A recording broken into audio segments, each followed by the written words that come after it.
Very good evening.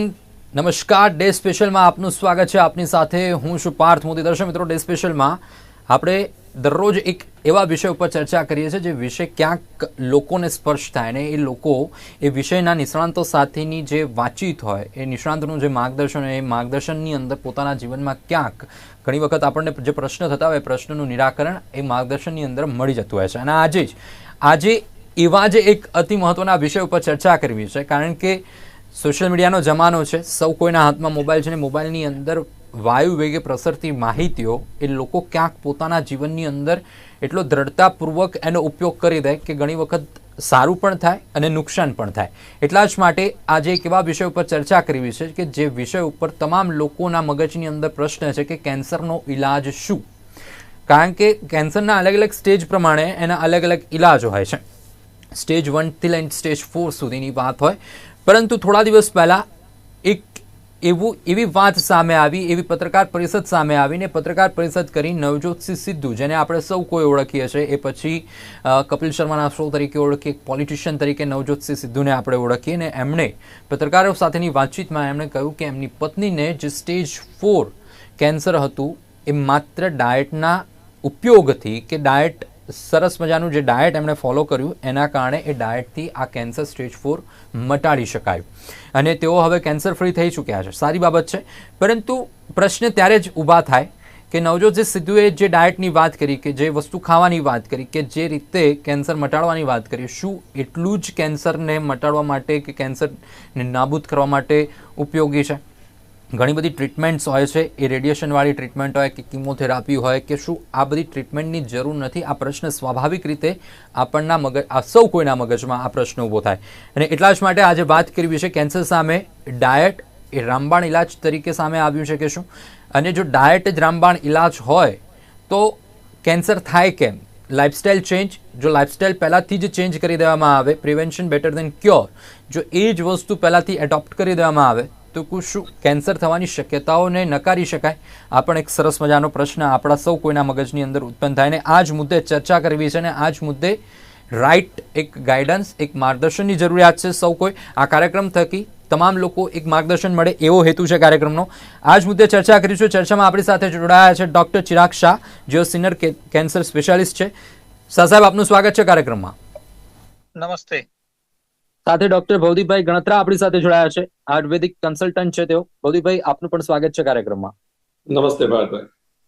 Shah સાહેબ, સૌથી પહેલા તો આપનાથી શરૂઆત કરું, કારણ કે વર્ષોનો અનુભવ, કેન્સર સ્પેશિયાલિસ્ટ તરીકેની કામગીરી અને આ પ્રેક્ટિસ દરમિયાન જે રીતે નવજોતસિંહ સિદ્ધુનું જે સ્ટેટમેન્ટ આવ્યું છે કે એમની જે પત્રકાર પરિષદ છે, ઘણી વખતે આપણે માનીએ છીએ કે ડાયટ જો વ્યવસ્થિત હોય, ન્યુટ્રિશન બેઝ ડાયટ હોય, કે એ તમે રૂટીન લાઈફની અંદર એ ફોલો કરો તો તમારું હેલ્થ ઘણું બધું સારું રહી શકે છે.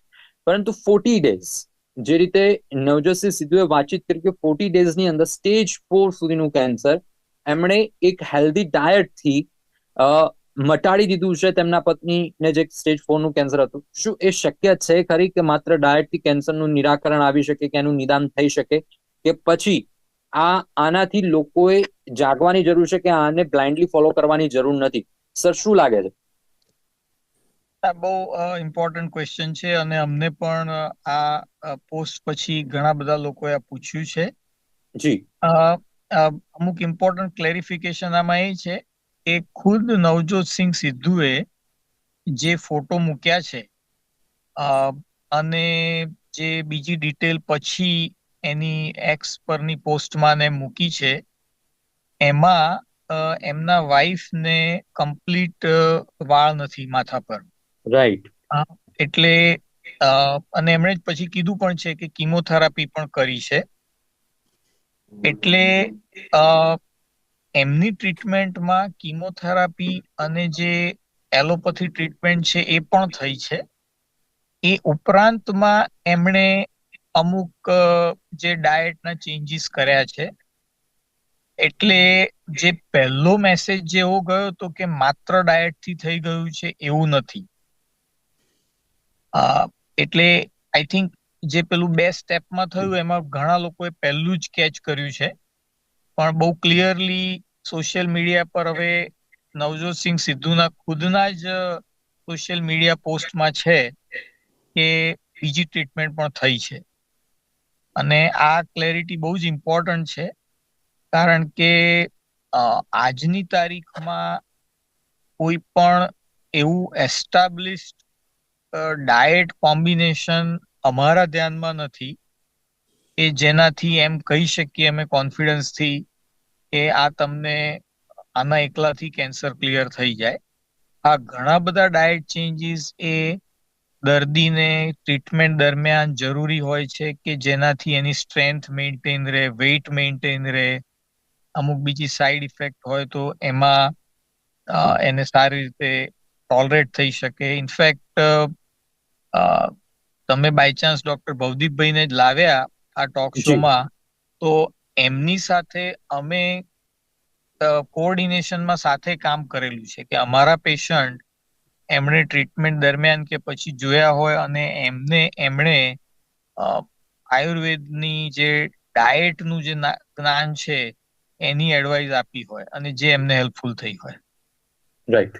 ભવદીપભાઈ, જે રીતેની નવજોતસિંહ સિદ્ધુની જે વાત છે કે 40 ડેઝની અંદર જે હર્બ્સ વાળું જે ડાયટ છે, હર્બ્સની અંદર જો વાત કરીએ તો હળદર છે, લસણ છે, લીમડાના પાન છે, અને લીમડાના પાન ઉપર તો એમને એમ્ફસાઇઝ કર્યું હતું, તુલસીને ડાયટની અંદર ઉપયોગ કર્યો કે જે એન્ટી કેન્સર કહેવાય ને કે બોડીઝ કે જે કેન્સરને નાબૂદ કરવા માટે ઘણો ઉપયોગ મદદરૂપ થતી હોય છે. પરંતુ શું આ ડાયટથી કે જેની અંદર લીંબુનું પાણી, દાડમ, આમળા, બીટરૂટ અને ખાટા ફળોનો ઉપયોગ, આ વસ્તુથી શું માત્ર આ વસ્તુનો ઉપયોગ કરવાથી કેન્સર ઘટાડી શકાય? સરે તો ક્લિયરલી વાત કરી દીધી કે અન્ય જે થેરાપીઓ છે કે અન્ય જે ટ્રીટમેન્ટ છે એનો પણ ઉપયોગ એટલો જ જરૂરી છે.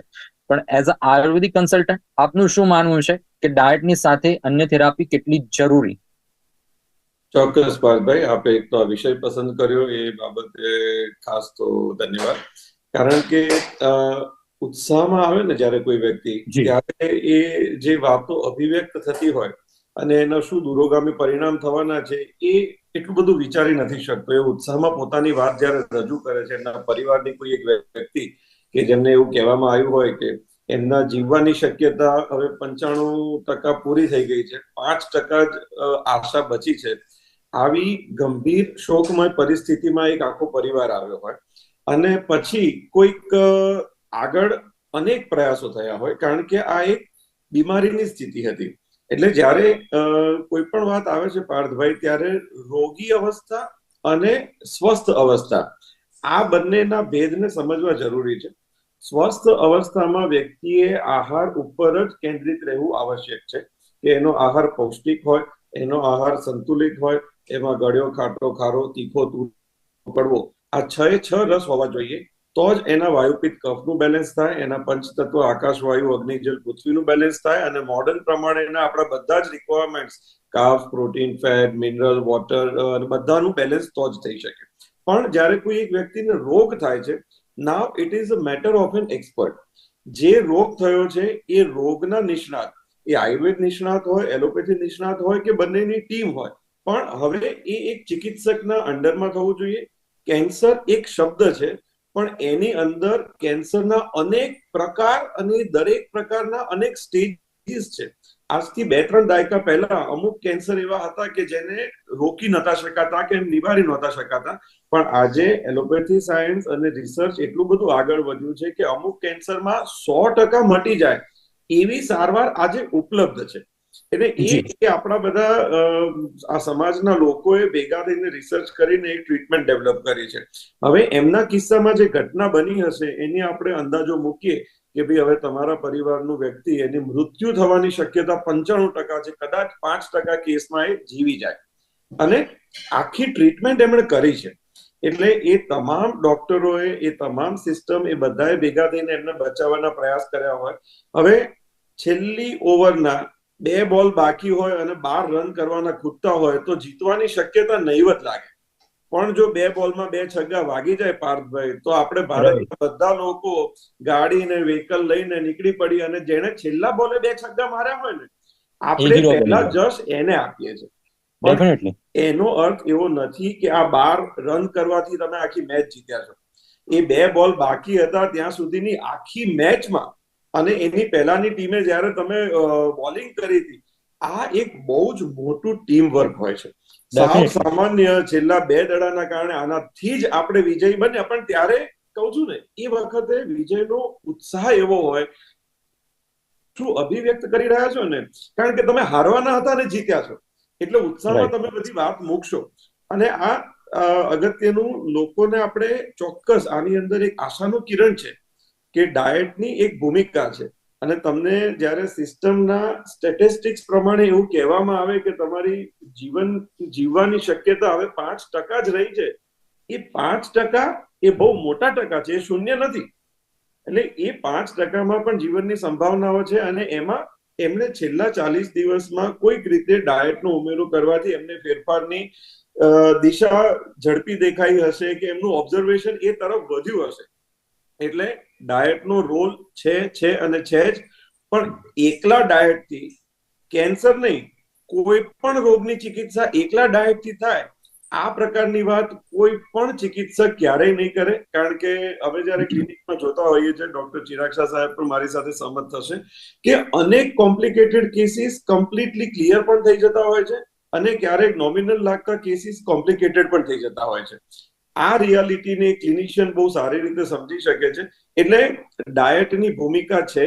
અને જેમ ડોક્ટર ચિરાગ શાહે કહ્યું કે અમે ઘણા કેસીસ એવી રીતે સાથે ટ્રીટ કરીએ છીએ જેમાં આયુર્વેદિક ડાયટ અને આયુર્વેદિક અપ્રોચનું એમાં વેલ્યુ એડિશન આપણે કરીએ છીએ અને પેશન્ટને બેનિફિટ આપીએ છીએ. પાર્થભાઈ, આપણે સમાજને જાગૃત એ રીતે કરવો છે કે રોગ છે ને, એ રોગ આપણો દુશ્મન છે, અને એ દુશ્મનની સામે લડવાની શરૂઆત એ રોગીની રોગ પ્રતિકારક શક્તિ સૌથી પહેલી કરે છે. It is first responder, right? First responder any immunity કરતી હોય, એમાં પછી તમે ડોક્ટરોની ટીમ એડ કરી શકો. તમે એ ડોક્ટરના એલોપેથી ડોક્ટરનો પણ કોન્ટેક્ટ કરી શકો, સાથે આયુર્વેદ ડોક્ટરને પણ રાખી શકો. હવે પેશન્ટની સાથે ટીમમાં બીજા 2 જણા આવી ગયા. So we are one team and the disease is our opponent. આપણે ભેગા થઈને ડિસીઝની સામે ફાઇટ કરવાનું છે. કઈ પથીથી આવ્યું કે એક છગ્ગો મારવાથી આવ્યું કે એક નોબોલથી જીત્યા, એ એક બાબતને એક કેન્દ્રિત જશ આપવાના બદલે આનો સર્વવ્યાપી વિચાર થાય, એ આખા સમાજના હિતમાં છે. એટલે લોકોએ ડિસ્ગાઇડ થવાથી બચવું છે, અને આશાનું કિરણ આમાં દેખાય છે, એને પણ આપણે સમજવું જોઈએ. બહુ ખૂબ સરસ રીતે ભવદીપભાઈ તમે આખી વાતને એલાબરેટ કરી નાખી, આખી વિસ્તૃતમાં આખી વાતને સમજાવી. દર્શક મિત્રો, ખૂબ જરૂરી છે કે ઘણી વખત જે રીતે સરે વાતચીત કરી કે એન્ડમાં જેના બેટેથી 2 છક્કા નીકળી ગયા એ હીરો બની જાય છે, પરંતુ એ થ્રુઆઉટ ધ જર્ની જે 2 બોલ એના ભાગે છેલ્લા આવ્યા, પણ ત્યાં સુધી જે લોકો લડ્યા છે એ લોકોને આપણે ભૂલવા ન જોઈએ. એટલે ઓવરઓલ ટીમ પર ખૂબ મહત્વની વસ્તુ છે. શાહ સાહેબ, જે રીતેની પરિસ્થિતિ છે, જે રીતે ભવદીપભાઈએ તો ખૂબ જ સરસ રીતે આખી વિસ્તૃતની અંદર વાત કરી. ટીમ વર્ક જરૂરી છે, પરંતુ સોશિયલ મીડિયા ઘણી વખત મિસકન્સેપ્ટ અને મિસઅન્ડરસ્ટેન્ડિંગ વધારી નાખતું હોય છે. અને ઘણી વખત લોકો આવી જ નાની નાની વસ્તુઓને લઈ લેતા હોય છે અને પછી ઘરે પોતાની જાતે જ ટ્રીટમેન્ટ શરૂ કરી દેતા હોય છે. આ કેટલું નુકસાનકારક બાબત છે એક રોગી છે કે એક દર્દી છે એના માટે, પ્લસ લોકોને આમાંથી શું ધ્યાન રાખવું જોઈએ? આ બહુ અગત્યની વાત છે કે આપણે હંમેશા સહેલો રસ્તો શોધતા હોઈએ છીએ, અને એક એ હ્યુમન નેચર છે. એટલે આપણને એવું કંઈક સાંભળવા મળે તો એમ થાય કે બસ આ રીતે કરીએ. પણ એ બેલેન્સ રાખવું બહુ ઇમ્પોર્ટન્ટ છે. અને એટલે જાતે કોઈ અખતરા કરવા જોઈએ નહીં. જો તમને એમ લાગે છે કે તમારે આયુર્વેદથી મટાડવું છે કે બીજી કોઈ રીતે જ પહેલા પ્રયત્ન કરવો છે, તો તમે એ એક્સપર્ટને મળી અને એમના પ્રમાણે કમ્પ્લીટ ડિટેલથી ટ્રીટમેન્ટ કરો. પોતે જાતે એનાલિસિસ કરીને ન કરો. ભલે તમે બીજા 2-3 એક્સપર્ટનો ઓપિનિયન લો, જેમ એલોપેથીમાં પણ આપણે એડવાઇસ કરીએ છીએ. અને આ એવું નથી કે આ માત્ર આજની વાત છે. હું 25 વર્ષ પહેલા અમેરિકા હતો, ત્યાં ભણતો ત્યારે પણ આ વસ્તુની ઘણી વાત થતી. અને ત્યાં નેશનલ કેન્સર ઇન્સ્ટિટ્યૂટનો સૌથી પહેલો કેન્સર પેશન્ટમાં યોગાનો સ્ટડી મેં જ કર્યો હતો. એટલે મને ખબર છે કે આ વસ્તુ કેટલી ઇમ્પોર્ટન્ટ છે. એ સમયમાં ઘણા બધા ચાઇનીઝ હર્બલ રેમેડીઝ ત્યાં બહુ પોપ્યુલર હતા ત્યાંની પબ્લિકમાં. અને જેમ આપણે અહીં આયુર્વેદ છે એમ ત્યાં એ વખતે ચાઇનીઝનું ઘણું કલ્ચર હતું. તો એના નેશનલ કેન્સર ઇન્સ્ટિટ્યૂટે ઇન્ડિપેન્ડન્ટલી ઘણા બધા સ્ટડીઝ કર્યા છે અને એમાં સાઇડ રોલ તરીકે એડિશનલ સ્મોલ બેનિફિટ તરીકે અમુક વસ્તુઓ પ્રૂવ થઈ અને અમુક જે બહુ જ પોપ્યુલર હતી એ ડિસ્પ્રૂવ પણ થઈ. એમાં એવું જોવા મળ્યું કે એનો ફાયદો નથી. કારણ કે જ્યારે લોકો આ રીતે બહુ પ્રયત્નો કરે છે બીજા, તો એમાં બે ઇમ્પોર્ટન્ટ પોઈન્ટ્સ છે કે એક તો એમ ના થવું જોઈએ કે તમે આના બહુ જ પ્રયત્નો બીજા કરવામાં એટલા વીક થઈ જાઓ કે તમે મેઇન ટ્રીટમેન્ટ જે છે કિમોથેરાપી, ઓપરેશન કે રેડિયેશન એ કરવા માટેની તમારી શરીરની ક્ષમતા ના રહે. અને બીજું કે તમે એમાં જ્યારે ખર્ચો કરો છો તો એ પણ બધું ફ્રી નથી, એમાં પણ ઘણો બધો ખર્ચો થાય છે. એક એવી માન્યતા છે લોકોના મનમાં કે આયુર્વેદિક કે હર્બલ કે એવું હોય એટલે સાવ સસ્તું હોય અને એલોપથી એટલે બહુ મોંઘું હોય, પણ એ પણ ગેરસમજ છે. દરેકનો પોતાનો ખર્ચ પણ છે, શરીર પર બર્ડન છે, ટાઈમ જાય છે એમાં, એટલે એ પણ બધું બેલેન્સમાં કરવું જરૂરી છે. અને આપણે હવે વિજ્ઞાન સાયન્સના યુગમાં જીવીએ છીએ ત્યારે એ ઇમ્પોર્ટન્ટ છે કે આપણે દરેક વસ્તુનું પ્રોપર સ્ટડી કરીએ. જો આપણને એમ લાગે છે કે નવજોતસિંહ સિદ્ધુએ જે કોમ્બિનેશનની વાત કરીએ બહુ હેલ્પફુલ છે, તો એને આપણે નેક્સ્ટ 100 પેશન્ટમાં કે 50 પેશન્ટમાં એનો પ્રોપર સ્ટાન્ડર્ડ સ્ટડી કરીએ અને કયા ડોઝમાં એ પણ. કારણ કે આમાં દરેક જણ પોતાનો ડોઝ પણ નક્કી કરે છે જ્યારે ઘેર બેઠા કરે છે. તો ભાઈ દિવસમાં કેટલા લીમડાના પાન લેવા, કેટલું લીંબુ લેવું, કેટલું નાળિયેર પાણી, કારણ કે દરેકને એ સેમ ડોઝ પણ અનુકૂળ ના આવે. એટલે આ બધા આપણે એક વૈજ્ઞાનિક માઇન્ડસેટમાં આવવાની બહુ જરૂર છે. આપણે કંઈક સારું આપણું સાંભળીએ એટલે આપણે એને કોઈ પણ વૈજ્ઞાનિક ક્વેશ્ચન કર્યા વિના આપણે તરત સ્વીકારી લઈએ છીએ અને એમાં આપણે એક જે પ્રોગ્રેસિવ જે હેલ્થ અને વિજ્ઞાન થવું જોઈએ એમાં એના લીધે એક બ્રેક આવી જાય છે.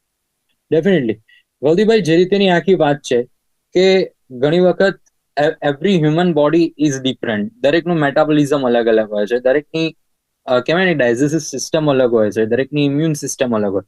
આ બધી વસ્તુ છે ને જે રીતે ઘણી વખત લોકો આ રીતેના જ ફોર્મ્યુલા ઘરે જાતે બેઠા જ્યારે ઉપયોગ કરતા હોય કે એની અંદર કરતા હોય તો એનાથી નુકસાન શું થાય છે? કારણ કે કોઈને હળદર સેટ થાય તો કોઈને હળદર સેટ નથી થતી. કોઈના શરીરની અંદર કોઈ વસ્તુ ઉપયોગકારક હોય છે, કોઈના શરીરમાં ઉપયોગકારક નથી હોતી. તો આ વસ્તુ એક પેશન્ટ ઉપર કે જ્યારે પેશન્ટ ઉપર અખતરા કરવામાં આવે જો ઘરે બેઠા બેઠા, એ કેટલું નુકસાનકારક એક પેશન્ટ માટે બની શકે. હા, બિલકુલ પાર્થભાઈ, આ બહુ અગત્યની બાબત છે. કારણ કે દરેક દ્રવ્ય એને જ્યારે લેવામાં આવે, પાણી હોય કે દૂધ હોય કે છાશ હોય કે લીંબુનો રસ હોય કે કોકોનટ વોટર હોય કે કોઈ ઉકાળો હોય, એનો શરીર ઉપર જે પ્રભાવ પડવાનો છે એ એક નિશ્ચિત પ્રભાવ છે કે ભાઈ કડવો લીમડો જે પણ ખાશે એના સ્વાદ તો એને કડવો જ લાગશે. હવે એના શરીરની અંદર એના સ્વાસ્થ્ય અનુસાર એટલે એને જે પણ રોગ થયો છે એ રોગની પોતાની એક પ્રકૃતિ હોય છે. અહીંયા બે અગત્યની બાબત છે. એક તો રોગીની વ્યક્તિની પોતાની પ્રકૃતિ હોય કે કોઈની પ્રકૃતિમાં પહેલેથી વાયુ વધારે છે અને એ વ્યક્તિ જયારે કડવા રસનું સેવન કરે એટલે કડવો લીમડો કે કડવી ગળો કે કડવી મેથી કશું પણ ખાય તો એની અંદર વાયુ એક્ઝાગ્રેટ થાય છે. એના કારણે ક્યારે એને હાર્ટમાં પાલ્પિટેશન ફીલ થવા, પછી નસો ખેંચાવા લાગવી, માથું દુખવું. એને લાગે કે ભાઈ મેં તો ખાલી કડવી મેથી ખાધી, પણ એનામાં ઓલરેડી વાયુનો પ્રકોપ હતો. એને કડવા રસનો એક્સેસ મેડિસિનલ યુઝ ન કરી શકે. દાળ શાકમાં નાખેલી વઘારેલી મેથી એ એક આખા દાળ અને શાકની અંદર ભળી જતી હોય છે. એટલે એનું એક બેલેન્સ અપ્રોચ છે. પણ જયારે ઔષધ તરીકે લેવાની શરૂઆત કરે છે ત્યારે એક તો રોગની પ્રકૃતિ એ આયુર્વેદ ચિકિત્સક જ નક્કી કરી શકે કે આ વ્યક્તિની પ્રકૃતિ શું અને એને થયેલા રોગની પ્રકૃતિ શું. અને હજુ અબાઉટ ધીસ જ્યારે એક આખી ટ્રીટમેન્ટ એની ચાલતી હોય કે કોઈ રેડિયેશન ચાલતું હોય, કોઈ કેમોથેરાપી ચાલતી હોય, આ બધી જે થેરાપી થતી હોય છે ને એના કારણે વ્યક્તિના શરીરમાં જલ તત્વ ઓછું થાય અને અગ્નિ તત્વ વધે. એટલે ઓલરેડી એના એક એક ટીસ્યુની અંદર પિત્તનું અને અગ્નિ તત્વનું આધિક્ય હોય છે. અને અહીંયા આપણે બધાને આ જે રેફરન્સમાં જે ડિસ્કશન ચાલી રહ્યું છે કે એ વખતે ખાટા રસ, હવે ખટાશ એ પિત્તને વધારે છે. હવે જયારે ઓલરેડી એના શરીરમાં ઉષ્માનું તત્વ વધેલું છે, અગ્નિ તત્વ વધેલું છે, પિત્ત ઉછાળા મારી રહ્યું છે, કારણ કે એને એક ટ્રીટમેન્ટ ચાલી રહી છે. આપણે કોઈ એક એરિયામાં ટેરરિસ્ટ એન્ટર થઈ ગયા હોય અને એનું એક ઓપરેશન ચાલતું હોય અને ત્યારે આપણી જયારે ફાયરિંગ થતું હોય ને આપણા સોલ્જર્સ તરફથી, ત્યારે કોલેટરલ ડેમેજ થાય, ધેટ ઇઝ ઓકે. પણ તમે ટેરરિસ્ટને મારવા માટે જે કરી રહ્યા છો એના ભાગરૂપે થાય છે જે રિપેરેબલ છે.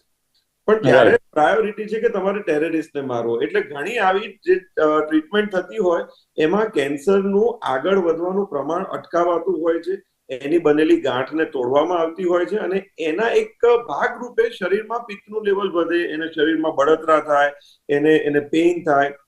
આવામાં જો આયુર્વેદ ચિકિત્સકના અંડરમાં આ વસ્તુ ચાલતી હોય ને તો અમે એનું ઇવેલ્યુએટ કરીને કહી શકીએ કે તમારે ડાયટની અંદર આટલી આટલી વસ્તુ અને જરૂર હોય એ મુજબ આયુર્વેદની સપોર્ટિવ મેડિસિન પ્રિસ્ક્રાઇબ્ડ ફોર્મમાં અને એના ડોઝમાં પ્લસ એના અનુપાન સાથે, કે અમુક વખત અમે ઘી સાથે આપતા હોઈએ, અમુક વખત સફેદ માખણ સાથે આપતા હોઈએ, કારણ કે વ્યક્તિની પ્રકૃતિ, રોગીની પ્રકૃતિ અને એ લઈ રહેલા ટ્રીટમેન્ટના જે કોલેટરલ ઇફેક્ટ્સ હોય, આ બધાની વચ્ચે પેશન્ટને બચાવીને આપણે એને સપોર્ટ પૂરો પાડવો છે. એટલે જાતે કોઈ લીંબુના રસના જગ આખા ભરી ભરીને પીવા માંડે અને જે એને કોમ્પ્લિકેશન્સ થાય, એનું ડાયજેસ્ટિવ સિસ્ટમ નવી વસ્તુ એડોપ્ટ કરવા માટે રેડી ન હોય અને એ વખતે તમે પચવામાં ભારે એવું નાળિયેરનું પાણી 2 જગ ભરીને પીવડાવી દો, અજાણતા તમે એ દર્દીનું અહિત કરી બેસશો. એટલે આ વાત આપણે લોકો સમક્ષ સ્પષ્ટ રીતે પહોંચાડવી છે કે આપને જે પણ સપોર્ટ લેવો છે એના ઓથેન્ટિક ડોક્ટર સાથે રહીને જ તમે આ વસ્તુ કરો, કારણ કે એ કન્ડિશનના તમે એક્સપર્ટ નથી. તમારા માટે આ પહેલો અનુભવ છે. અમે ક્લિનિકમાં આવા અનેક કેસીસ જોઈ ચૂક્યા હોઈએ છીએ કે એટલા માટે યોગ્ય એ વખતે શું છે અને જે ચાવીથી એક તાળું ખુલ્યું એ જ ચાવી દુનિયાભરના બધા તાળા ખુલશે. આવી ગલગલિયા કરાવનારી ગેરસમજથી દરેકે બચવું જોઈએ, કારણ કે જયારે જીવન મૃત્યુનો સવાલ હોય ને ત્યારે ઘરમાં હોય એ બધું નિર્દોષ અને ગમે તે રીતે આપી શકાય. આ બાબત બિલકુલ આયુર્વેદ એનો સપોર્ટ નથી કરતું. એ આપણે આપણા દર્શકોને ખાસ આ વાતથી માહિતગાર કરી. બિલકુલ બિલકુલ, ડેફિનેટલી. દર્શક મિત્રો, ખૂબ સરસ મજાની ચર્ચા અને એક છેલ્લો મેસેજ લાવ્યો છે.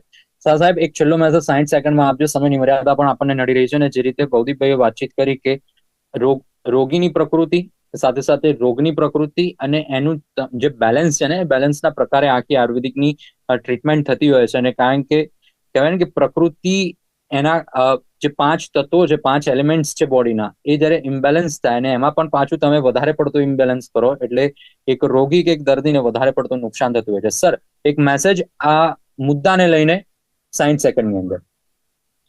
જરૂર. કેન્સર વહેલું નિદાન થાય તો મટવાના ચાન્સ બહુ જ સારા હોય છે. એટલે વહેલું નિદાન જ્યારે થયું હોય ત્યારે કોઈ પણ પ્રકારનો બીજો પ્રયત્ન ના કરવો અને જે એબ્સોલ્યુટલી સ્ટાન્ડર્ડ ટ્રીટમેન્ટ છે એને પકડી રાખવી. જો તમારે બીજી કોઈ ટ્રીટમેન્ટનો લાભ લેવાનો વિચાર છે તો એના એક્સપર્ટની સાથે મળીને કરો અને બને ત્યાં સુધી તમારા ડોક્ટર અને જે બીજા આયુર્વેદ કે બીજી કોઈ પણ રેમેડીના ડોક્ટર છે એ બે સાથે વાત કરીને કરે એવું કરો, જેથી તમને નુકસાન થવાના ચાન્સ ઓછા થાય. કેમ કે ઘણા બધા, જેમ કે એક વસ્તુ છે કે ભાઈ કડવાશથી શુગર ઘટી શકે, તો હવે જો ડાયાબિટીસના દર્દી હોય અને જો આવી રીતે બહુ જ કડવાશ લેવા જાય તો એને ડાયાબિટીસના કોમ્પ્લિકેશનથી જીવનું જોખમ થઈ શકે. એટલે આ બધા અનેક પાસા છે કે જેને લઈને બે વ્યક્તિ સાથે કામ કરે બહુ જ ઇમ્પોર્ટન્ટ છે. ડેફિનેટલી. દર્શક મિત્રો, તમારે જે પણ ટ્રીટમેન્ટ ઉપર જવું છે એના નિષ્ણાંત સાથે. વાત ટૂંકમાં એવી છે કે સોશિયલ મીડિયાના માધ્યમમાં આવતી માહિતીઓ કે પછી કોઈના કહેવાની જે માહિતી હોય કે આજુબાજુમાં આપણા કહેવાય ને કે રિલેટિવ્સ પણ ઘણી બધી માહિતી કે ટ્રીટમેન્ટ રેમેડીઝ આપતા હોય છે. આ તમામ વસ્તુઓ જાતે કર્યા કરતા નિષ્ણાંતનો સંપર્ક કરીને એની સલાહથી જ તમે આગળ વધો, નહીં તો પછી આ વધારે કોમ્પ્લિકેશન આની અંદર બનતા હોય છે. અને જે રીતે બંને ડોક્ટર્સે આપણને સરસ મજાની માહિતી આપી, સાહેબ ભવદીપભાઈ, આ બંને જોડાયા દર્શક મિત્રોને સરસ મજાની માહિતી અને માર્ગદર્શન મળ્યું, એ બદલ બંનેનો આભાર. Thank you very much.